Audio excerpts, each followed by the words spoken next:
وہی ایشوز ہیں. تو ان میں جو ہماری جو نئی نسل ہے وہ اپنا مستقبل کیا دیکھ سکتی ہے؟ تو اب نئی نسل کے نمائندوں کے طور پہ ہم نے دعوت دی ہے 3 بہت ہی ینگ برائٹ سٹارز کو.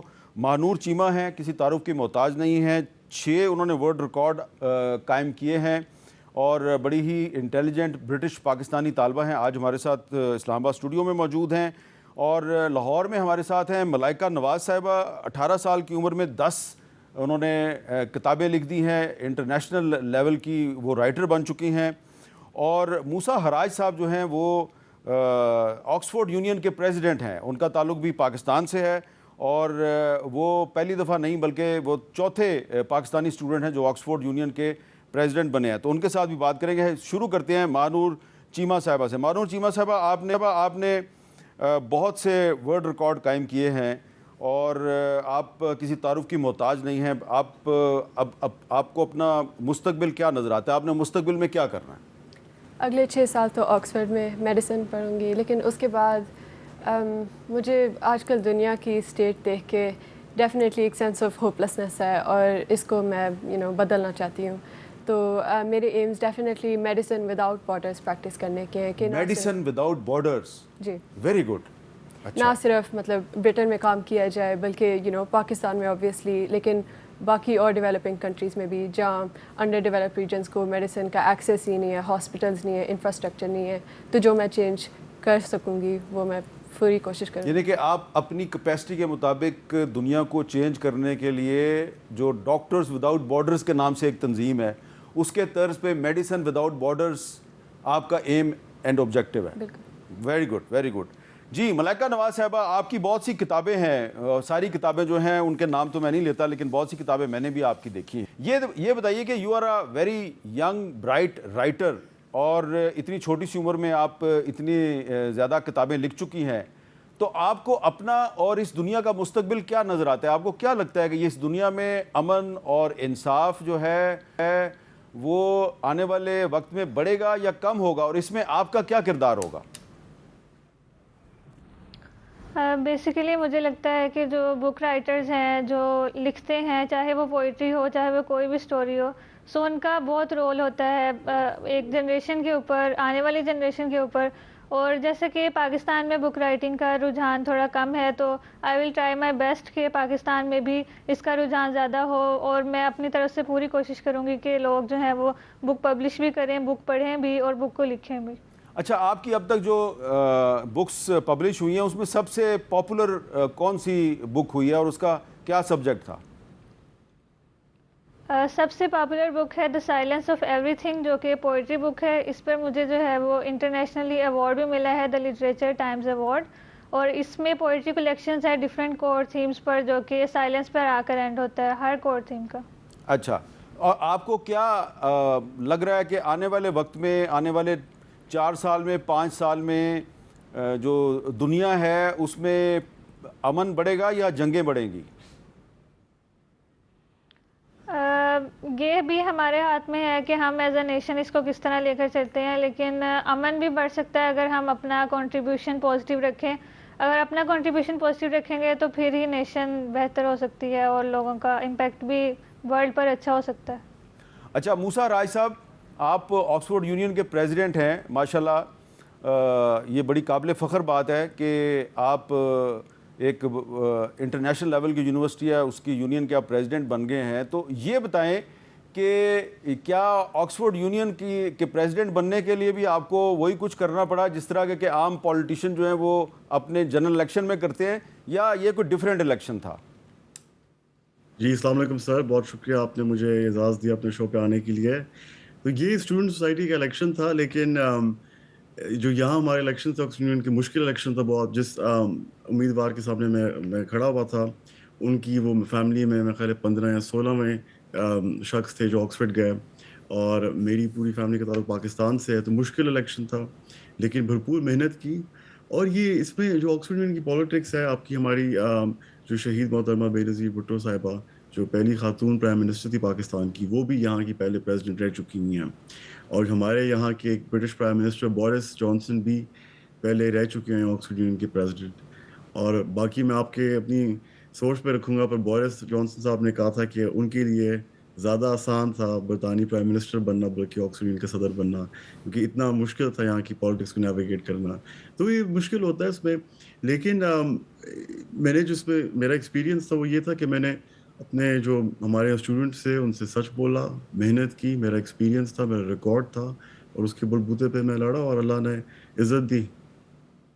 اچھا موسیٰ رائے صاحب، یہ بتائیں کہ آپ کو کیا لگ رہا ہے، ایک آپ اسٹوڈنٹ بھی ہیں اور آکسفورڈ یونین کے پریزیڈنٹ بھی ہیں، اور دنیا کے مختلف ممالک کے اسٹوڈنٹس کے ساتھ آپ کا رابطہ بھی رہتا ہے، اور مجھے پتہ ہے کہ آپ اپنی یونین میں بھی، یونین کی جو میٹنگز ہوتی ہیں اس میں بھی آپ جو پروگرامز ہیں اس میں بھی آپ بڑے بڑے لوگوں کو بلاتے رہتے ہیں، اور آپ کے بھی پلانز ہیں، بلانے والے ہیں آپ کو کیا لگ رہا ہے یہ دنیا جو ہے یہ آنے والے 4-5 سال میں محفوظ ہو جائے گی یا غیر محفوظ ہو جائے گی؟ یہ سیکیور ورلڈ کی طرف ہم جا رہے ہیں یا انسیکیور ورلڈ کی طرف جا رہے ہیں؟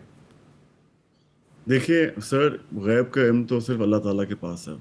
میں یہ پریڈکشن تھا کہ 4-5 سال میں ہم پیس کی طرف جا رہے ہیں، جنگ کی صورت کی طرف جا رہے ہیں. ہاں یہ میں ضرور بتا سکتا ہوں کہ اس وقت جو ہمارے ٹرینڈز ہیں وہ کدھر پوائنٹ کر رہے ہیں، اور جو اس وقت ہمارے ٹرینڈز ہیں وہ کوئی اتنی پازیٹیو امیج پروجیکٹ نہیں کر رہے. آپ کی دنیا میں جو پولرائزیشن ہے وہ ہائیسٹ لیول پہ پہنچ چکی ہے، اور یہ صرف پاکستان میں نہیں، پاکستان میں بھی آپ کی پولرائزیشن بہت ہے، بلکہ پوری دنیا میں، انگلینڈ میں، امریکہ میں، یورپ میں آپ کا جو فار رائٹ ہے جس کو کہتے ہیں اس کا بہت ایک رائز ہوا ہے. پھر باقی آپ کی سوشل میڈیا کی وجہ سے لوگوں کے اندر جو اختلافات ہیں وہ اس لیول پہ پہنچ چکے ہیں کہ لوگ آج کل، پہلے وقت میں ہوتا تھا کہ لوگوں کے بیچ میں اختلافات ہوتے تھے but they would still be able to sit down, آپس میں بات چیت کرتے تھے، ڈائلاگ ہوتا تھا. پر یہ جو سوشل میڈیا کے ایک طرح سے لوگوں کو کنیکٹ بھی بہت کیا ہے پوری دنیا میں، تو اس نے ایسے ایکو چیمبرز بنائے ہیں کہ لوگ پولرائز ہو گئے ہیں، اور اس کی وجہ سے ایسی ڈویژنز کریٹ ہو گئی ہیں کہ آپ دیکھیے پوری دنیا میں، اب دیکھیے امریکہ میں بھی آپ کے ایک پولیٹیکل تھنکر تھے، ان کی اساسینیشن ہوئی. اس ٹائم ہماری ایک جو فلسطین میں جینوسائیڈ ہو رہی ہے اس کا پوری انٹرنیشنل کمیونٹی اس ٹائم ہیلپ لیس ہے. تو مجھے تو جو سچویشن اس ٹائم لگ رہی ہے وہ آپ کی 60-70s میں جب امریکہ میں سول رائٹس موومنٹ چلی تھی، ان کے بہت مشہور تھنکر میلکم ایکس وغیرہ اساسینیٹ ہوئے تھے. اس ٹائم بھی ویتنام میں ایک بہت انپاپولر وار چل رہی تھی جو امریکہ فنڈ کر رہا تھا. تو اس کی سملیرٹیز ہیں آج کل کی سچویشن میں. اگین جو ویسٹرن کمیونٹی ہے آپ کی وہ کافی زیادہ انہوں نے تو فنڈ اس میں آپ بھی تو کوئی چھوٹا موٹا کردار ادا کر سکتے ہیں، being the president of Oxford union, کہ آپ ٹالرنس کو اور جو friend ship with in communities ہے اس کو امپروو کرنے کے لیے کوئی کردار ادا کریں گے آپ؟ جی ضرور، انشاءاللہ اس میں جو میں کردار ادا کر سکوں گا کروں گا. اس میں ہمارا جو پرپس ہے آکسفورڈ یونین کا وہ ڈیبیٹ ہے، وہ فریڈم آف اسپیچ ہے، اور اس سے اگر ہم اس بنیاد پہ رہیں اور وہ ہم لوگوں کو سکھا سکیں، وہ ہم لوگوں میں پھیلا سکیں، تو اس سے تو بہتر کوئی چیز نہیں. ہم نے یہاں بہت کنٹروورشل، بہت ہیٹڈ ڈیبیٹس کی ہیں، پر جب بھی کوئی ڈیبیٹ کرنے آتا ہے ہمارے چیمبر میں، ہمارے جو فارمز آف دا ہاؤس ہیں، ہمارے جو رولز آف دا ہاؤس ہیں، ان کو رسپیکٹ کرتے ہیں، اور اس میں اختلافات ہوتے ہیں، اپنے پوائنٹ ریز کرتے ہیں، لوگ اپنی اظہار کرتے ہیں جو نیوز ہوتی ہیں، پر ہمیشہ عزت کے دائرے میں. اور یہ میں نے دیکھا کہ بہت ٹائم پہ جو لوگ ہوتے ہیں، اگر ایک بندہ ہے، آپ ایک آئیڈیالوجی میں بلیو کرتے ہو، اپنی موسٹ آف دا ٹائمز اپنے دوسری آئیڈیالوجی. اچھا مجھے پتہ ہے آپ نے بھی بہت سی بڑی بڑی ڈیبیٹس میں حصہ لیا، میں اس کی طرف دوبارہ آتا ہوں، لیکن مانور چیمہ یہ بتائیں کہ آپ کا رول ماڈل کوئی نہ کوئی تو ہوگا، آپ نے کس کو اپنا رول ماڈل بنایا ہوا ہے؟ میرے ہر لائف کے اسپیکٹ میں ڈفرینٹ رول ماڈل ہے. ایجوکیشن میں ڈفرینٹ ہیں، پالیٹکس اور ایجوکیشن میں کون ہے آپ کا؟ ایجوکیشن میں جو میرے پہلے سے، فار ایگزامپل البرٹ آئنسٹائن، جو نہ صرف دنیا کو اتنے فارمولاز دے کے گئے ہیں، لیکن ان کی مورل اسٹینڈ پوائنٹ اتنا اسٹرینتھن تھا. ان کا نیوکلیئر بام میں بھی جو کریشن میں حصہ تھا انہوں نے کمپلیٹلی ریورٹ کر دیا. انہوں نے کہا کہ I would not like to contribute to something that's going to bring so much violence to humanity. تو یہ میرے لیے بہت ضروری ہے کہ آپ کی اکیڈیمک بیک گراؤنڈ بھی ہو لیکن ایکولی آپ مورلی بھی بہت اسٹرانگ ہو. اچھا، اور آپ میڈیسن وداؤٹ بارڈرز، آپ کا ایم اینڈ آبجیکٹو جو ہے بڑا امپریسو ہے، اور آئنسٹائن کو بھی آپ پسند کرتی ہے، تو آپ جب اپنی تعلیم مکمل کر لیں گی انشاءاللہ تعالیٰ تو پھر آپ کبھی پاکستان بھی آئیں گی، یہاں پہ بھی آگے کچھ کریں گی؟ میرے بالکل پلانز ہیں کیونکہ میرا بچپن سارا پاکستان میں گزرا. دس از مائی انسیسٹرل ہوم. تو میرے ڈیفینیٹلی پلانز ہیں کہ medicine without borders includes under developed regions. تو پاکستان میں جو ایریاز ہیں، نہ صرف لاہور، اسلام آباد، کراچی، لیکن جو ریجنس ہیں جو نگلیکٹ کیے جاتے ہیں، جن میں فیمیل سینیٹیشن فار ایگزامپل نہیں ہے، اس طرح کی جگہوں میں جا کے ہیلپ کروں، ہاسپٹلس بناؤں، والنٹیئر ورک کروں. ایمز ہے. ماشاء اللہ. اچھا، اور ملائکہ نواز، آپ کا زندگی میں الٹیمیٹ آبجیکٹیو کیا ہے؟ جیسے کہ پاکستان میں بک رائٹنگ بہت کم ہو رہی ہے، بک ریڈنگ بہت کم ہو رہی ہے، اور لوگ جو ہیں وہ زیادہ پریفر کرتے ہیں اے آئی کو اور ان اسپیکٹس کو زیادہ پریفر کرتے ہیں. تو میں چاہتی ہوں کہ ہمارے ملک میں جو ٹرینڈ بک رائٹنگ کا پہلے تھا وہ واپس آئے، اور اس میں اپنا پورا کنٹریبیوشن اپنا دوں گی. اور میں کوشش کروں گی کہ سب لوگ جو ہیں وہ جن کو بک رائٹنگ پسند ہے اور ان کو اپرچونیٹیز نہیں مل رہی اور وہ ڈٹرمن ہے کہ وہ یہ کام کریں، تو پھر میں ان کو سکھانے کے لیے اور ان کو گائیڈ کرنے کے لیے بالکل تیار ہوں. اور میں چاہتی ہوں کہ پاکستان میں بک رائٹنگ، ریڈنگ کا ٹرینڈ واپس آئے. اچھا، ایک اس میں بڑا اہم سوال ہے کہ یہ جو سوشل میڈیا کا دور ہے اور خاص طور پہ آرٹیفیشل انٹیلیجنس آ گئی ہے، تو کیا اس کی وجہ سے بھی بک ریڈنگ جو ہے وہ کم ہو گئی ہے اور کتاب کی اور اخبار کی اہمیت ختم ہو گئی ہے؟ اس پہ ہم مزید گفتگو کرتے ہیں ایک وقفے کے بعد.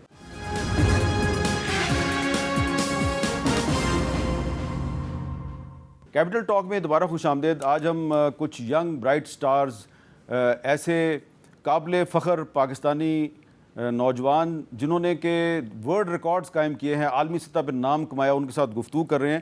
اور ہمارے ساتھ پاکستان کی ایک نوجوان انٹرنیشنل لیول کی رائٹر موجود ہیں، ملائکہ نواز صاحبہ. وقفے سے پہلے بھی ہم ان سے بات کر رہے تھے. ملائکہ نواز، یہ بتائیں کہ یہ جو آرٹیفیشل انٹیلیجنس کا دور شروع ہو گیا ہے اور جو ڈیجیٹل میڈیا ہے وہ بڑا مضبوط ہے، بڑا پاپولر ہو گیا ہے، تو آپ نہیں سمجھتی کہ اس کی وجہ سے کتاب کی اہمیت کم ہو گئی ہے اور کتاب کوئی نہیں پڑھے گا؟ بیسیکلی میری یہ سوچ ہے کہ بک رائٹنگ جو ہے وہ کبھی بھی ہیومن رائٹنگ اور اے آئی کی رائٹنگ میں بہت فرق ہوتا ہے. اگر آپ اے آئی سے کوئی پوئم لکھوائیں، کوئی پوئٹری لکھوائیں، اور اگر کوئی ہیومن لکھے، سو دیر از اے ہیوج ڈفرینس. ایموشنس کا بہت فرق ہوتا ہے. ہیومن ایموشن کو اے آئی اتنا بیٹر ایکسپلین کبھی نہیں کر سکتا جتنا ہیومنس کر سکتے ہیں. سو میرا یہ خیال ہے ایز اے رائٹر کہ اے آئی کبھی بھی بک رائٹنگ کو ریپلیس نہیں کر سکتا. لیکن انفارچونیٹلی ہماری کنٹری میں انٹرنیشنلی بھی لوگ اے آئی پر شفٹ ہو رہے ہیں بک سے. حالانکہ بک کا جو سب سے زیادہ مین نالج ہے، سب سے امپورٹنٹ نالج ہے، وہ بک رائٹنگ ہے. اگر ہم نالج کی بات کریں تو چاہے وہ بک ریڈنگ ہے، چاہے وہ آپ کسی بھی طرح بک ریڈنگ کریں، بٹ اے آئی کبھی بھی بک رائٹنگ کو اور رائٹرس کو ریپلیس نہیں کر سکتا. اچھا، موسیٰ ہراج صاحب، یہ بتائیں کہ آپ کی زندگی میں کتاب کی کیا اہمیت ہے، اور یہ جو ملائکہ نواز کہہ رہی ہیں کہ جو آرٹیفیشل انٹیلیجنس ہے یہ ایک اچھی کتاب کا سبسٹیچیوٹ نہیں بن سکتی، آپ اسے اتفاق کرتے ہیں؟ دیکھیے، کتاب کی تو بہت اہمیت ہے. ایک فریز ہے انگلش میں کہ the pen is mightier than the sword, and I think جو آج کل آپ دیکھ رہے ہیں، دا pen is mightier than the سورڈ. وہ ملک جو زیادہ پڑھے لکھے ہیں، وہ ملک ان کی عوام جنہوں نے زیادہ تعلیم حاصل کی ہے، وہ آج آگے نکل گئے ہیں. وہ ڈیولپڈ کنٹریز ہیں اور ان کی جو اسٹینڈرڈ آف لیونگ ہے وہ کافی زیادہ ہائر ہیں باقی کنٹریز سے. اور جہاں تک یہ اے آئی کا سوال ہے، اے آئی از some thing we have to learn how to live with, right? تو یہ ایک، جب پہلے انڈسٹریل ریولوشن آئی تھی، لوگ ہاتھ سے کام کرتے تھے، ٹھیک ہے، انڈسٹریل ریولوشن آئی، اس نے چیزیں میکنائز کر دیں، فیکٹریز بننے لگیں، میس پروڈکشن شروع ہوئی. تو اس ٹائم بھی لوگوں میں خوف تھا کہ اس کی وجہ سے کام چلا جائے گا، لوگوں میں ان امپلائمنٹ آ جائے گی. تو ان کنٹریز نے، ان لوگوں نے جنہوں نے اس چیز کو امبریس کیا، انہوں نے ہیوج پروڈکشن یونٹس لگائے. ہینری فورڈ کی آپ ایگزامپل دیکھیں امریکہ میں، انہوں نے ہیوج پروڈکشن یونٹس لگائے اور وہ لوگ، انہوں نے بہت ترقی کمائی. تو یہ اگین اس میں یہ ہے کہ ہمیں اسے سیکھنا ہے. یہ ایک اے آئی کو کہتے ہیں فورتھ انڈسٹریل ریولوشن جو ہے. تو یہ بھی ایک انڈسٹریل ریولوشن ہے، سائزمک چینج ہے. اور پاکستان کے لیے تو اس میں بہت بہت پوٹینشیل ہے، کیونکہ ہماری تو 2/3 جو پاپولیشن ہے وہ ینگ ہے. وہ ینگ پاپولیشن ہے جس نے ٹیکنالوجی کے ساتھ پلے بڑھے ہیں، ان کو ٹیکنالوجی یوز کرنا آتی ہے. تو اگر یہ اے آئی کو یوز کریں تو اس سے تو ہماری پوٹینشیلز لمٹ لیس ہیں. کیونکہ اس نے بیسکلی اے آئی نے یہ کیا، آپ دیکھیں جب بھی آپ کی آئی ہے کوئی بھی ٹیکنالوجی، اس سے جو آپ کی کیچ اپ ہے، جو کنٹری کی کیچ اپ گروتھ ریٹ ہے، وہ بڑھ جاتی ہے. تو اس کی وجہ سے جو پوٹینشیل ہے اور جو گروتھ اور اکنامک پراسپیکٹ ہیں تو انکریڈیبل ہیں. اور آج جیسے جیسے ٹائم کے ساتھ اے آئی اتنا تیزی سے بڑھ رہا ہے کہ جو ہماری ریگولیشن کیپیسٹیز ہیں, ریگولیٹری کیپیسٹیز ہیں, وہ بھی اس کے ساتھ they can't keep up with it. تو اس کے حساب سے تو آئی تھنک پاکستان کو اور پوری جتنے ینگ لوگ ہیں دنیا میں ان کو سیکھنا چاہیے اے آئی کو. بالکل ٹھیک ہے. اچھا یہ بتائیں مانور چیمہ کہ آپ اب میڈیسن پڑھنے والی ہیں, بلکہ شروع کر دیا آپ نے ابھی, یعنی کہ آپ میڈیسن پڑھنے والی ہیں, آپ نے میڈیسن پڑھنا ہے آکسفورڈ میں. آپ کو کیا لگتا ہے کہ آپ کی زندگی میں بکس کی کوئی امپورٹنس ہے یا آپ بھی آرٹیفیشیل انٹیلیجنس پہ ڈپینڈنٹ ہوں گی؟ مجھے لگتا ہے کہ یہ بکس آر irreplaceable. ہر بار ایک جب نئی چیز آتی ہے تو ایک فیئر مانگرنگ کی ایلیمنٹ ہوتی ہے کہ دس از the thing that's gonna ruin humanity.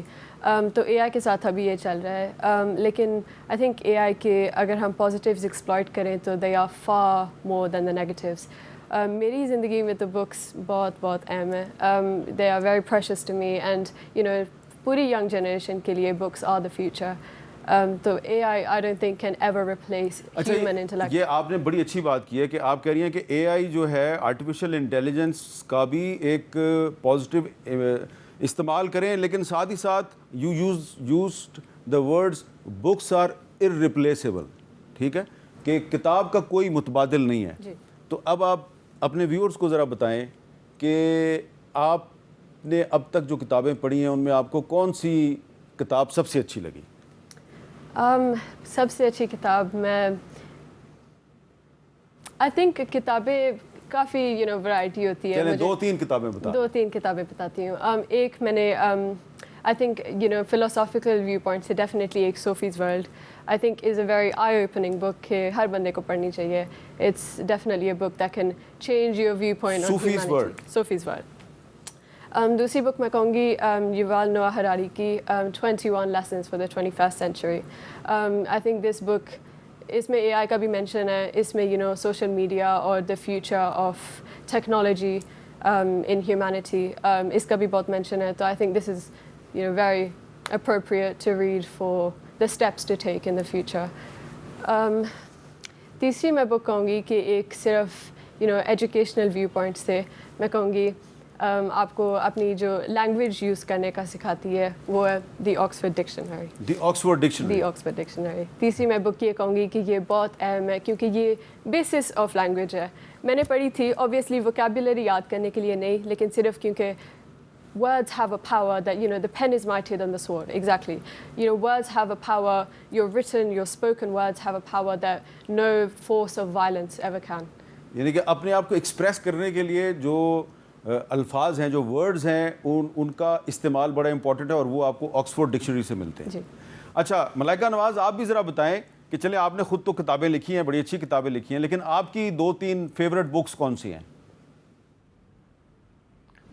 میری فیوریٹ بک ہے ایک فرانس کفکا کی بک ہے metamorphosis. It's about different change, like آپ کا ایموشنل چینج ہو جاتا ہے آپ کی فیملی کے ساتھ. اور اس کے علاوہ ایک بک ہے ہمارے پاس دوستویسکی کی بک ہے, فیودور دوستویسکی رشین رائٹر ہیں, ان کی بک ہے کرائم اینڈ پنشمنٹ. وہ فزیولوجیکل ویو سے کافی ڈفرینٹ ہے اور آپ کی امیجنیشن پاور اور اگر آپ کا کنسیپٹ جو ہے وہ ڈیپ ٹاپکس کے اوپر بہت اچھا ہو جاتا ہے اس سے.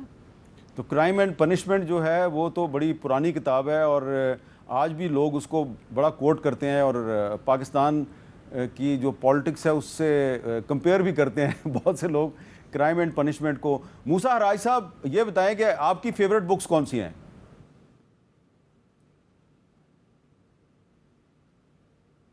جی موسیٰ ہرائی صاحب.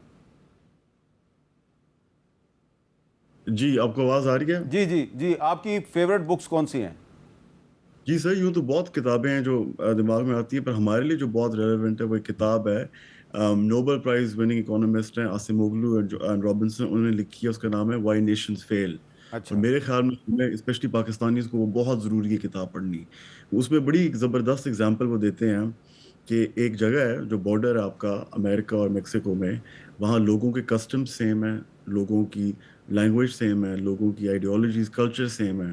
پھر ایک جگہ جو بارڈر کے بالکل وہاں بہت ہائی لیول آف ڈیولپمنٹ ہے اور دوسری سائڈ پہ بہت لو لیول آف ڈیولپمنٹ ہے، اور اس میں وہ بتاتے ہیں کہ کیا ایسی چیزیں ہوتی ہیں جن کی وجہ سے کنٹریز آگے نکلتی ہیں، قومیں آگے نکلتی ہیں، اور کیا ایسی چیزیں ہیں جن کی وجہ سے اس قومیں پیچھے کتاب رہ کا جاتی نام ذرا دوبارہ لیں تاکہ ہر پاکستانی کو اور ویور کو پتہ چل جائے. جی اس کتاب کا نام ہے وائی نیشنز فیل. وائی نیشنز وائی نیشنز فیل، اور جنہوں نے اس کتاب پہ جو ریسرچ تھی ان کو اکنامکس میں نوبل پرائز ملا تھا، اور ان کی یہ اس میں آرگیومنٹ تھی کہ اگر ایک ملک کے، اگر ایک قوم کے ادارے مضبوط ہوں تو وہ قوم کی جو سکسیس ہے وہ آنی ہے.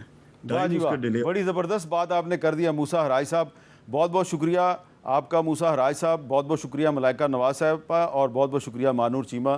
آپ تینوں گفتگو ہے اس سے صرف میرے ناظرین کا نہیں بلکہ جو میرا بھی جو ہے نا آپٹمزم اس میں بڑا اضافہ ہوا ہے. اور آپ کی جو گفتگو ہے اس کا نٹ شیل یہ ہے، ان تینوں ینگ برائٹ سٹارز کی گفتگو کا نٹ شیل یہ ہے کہ کتاب کے ساتھ رشتہ جوڑیں. انہوں نے دنیا میں نام اس لیے کمایا ہے کہ یہ آرٹیفیشل انٹیلیجنس سے نہیں ڈرتے، یہ اس سے فائدہ حاصل کرنے کی کوشش کرتے ہیں، یہ سوشل میڈیا سے بھی نہیں ڈرتے. اور یہ جو مانور چیمہ نے لفظ استعمال کیا، بکس آر ارریپلیسیبل، یہ بڑی امپورٹنٹ چیز ہے، کتاب کا کوئی متبادل نہیں.